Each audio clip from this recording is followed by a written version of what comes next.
Армысыздар бауырлар, менің аты жөнім Тамара Салихова. Соңғы уақытта қазақтың халықтық діні діңгегі түп тамыры тұғияны Тәңір дініне оралушылардың қатары көбейе түсуде. Соған байланысты мынандай сауалдар бар.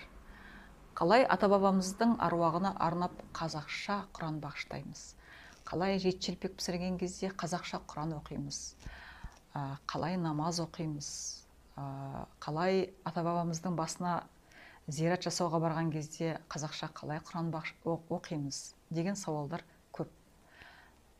Соған байланысты осы YouTube каналымды ашып, сол жайында, жалпы тәңірлік дүниетаным жайында, тәңірлік түсініктерге қысқаша мағлұмат бергім келді.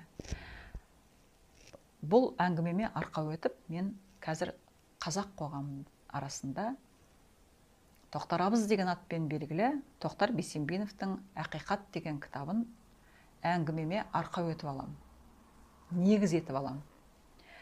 Тоқтар Бейсенбиновтың Ақиқат деген кітабы менің қолымда тұр, ортасында тұрған аруақтың бейнесі. Бұл кітаптың менің қолыма тигеніне 2-3 жылдай уақыт болды. Кітапты алғаннан кейін өзімнің қазағыммен қауышқандай болдым. Содан бері осы кітап менің жазу үстелімде тұрады.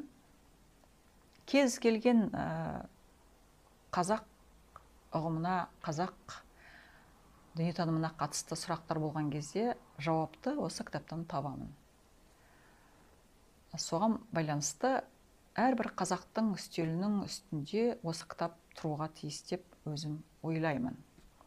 Кітап азғантай қалды, сондықтан тапсырыс бергілеріңіз келсе, төменде нөмір қалдырамын, соған тапсырыс жасап алдыруға болады. Жалпы бұл кітапта не жайында жазылған?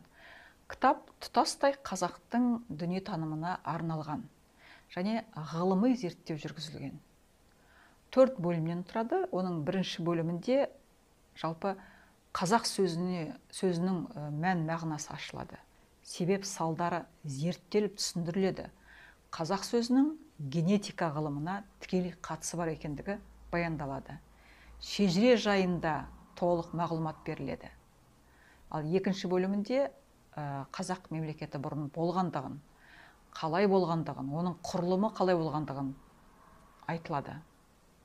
Қазақ мемлекетінің жаңағы ұлысы мен уанқаны болғандығы, қаны мен қандығы болғандығын, ауылнайы мен болысы болғандығы жайында толық мағлұматтар айтылады.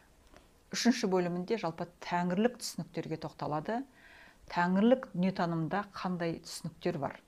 Соларға егжей-тегжейлі шолу жасалып баяндалады.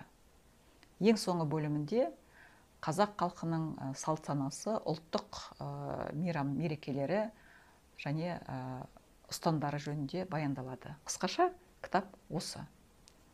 Сондықтан кітапты алам дегендеріңіз болса, міндетті түрде жаңағы нөмірге хабарласуға болады.